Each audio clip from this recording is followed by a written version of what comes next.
দেখো বন্ধুরা, ধোসা বানাচ্ছি। আমাদের বাড়িপুরে মোটামুটি সব কিছু পাওয়া যায়, ধোসাটা না খুব একটা পাওয়া যায় না জানো। একটা আছে 4 নম্বরে, আর একটা বসে আমাদের 1 নম্বরেই বসে, কিন্তু তারা আবার অনেক সময় দুজনেই বসে না। আর মোটামুটি আমার বাড়ির লোকজন একটু ধোসা খেতে পছন্দ করে, তা না বসলে কেমন না। আর একটা ধোসা সত্যি কথা 40 টাকা করে, অনেকটাই দাম। তা ওই জন্যে সবাই নিশ্চয়ই তোমার বাড়িতে ধোসা বানাও, তো আজকে আমি ধোসা বানাচ্ছি। সেটা হচ্ছে চালের গুঁড়ো আর ওই সাদা বিউলির ডাল ভিজিয়ে রেখেছিলাম, ওটা ফেটিয়ে নিয়েছি। আর আলুর তরকারি করেছি। সবজি টবজি দিলে ভালো হতো, তা সবজি টবজি নেই, আমি আছে মানে দেওয়ার মতো সবজি নেই। তো আমি ওই জন্যে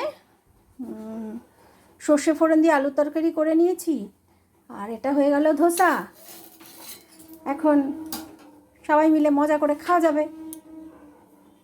এই দেখো আমার ফাইনাল লুক, ধোসার ফাইনাল লুক। সুন্দর না?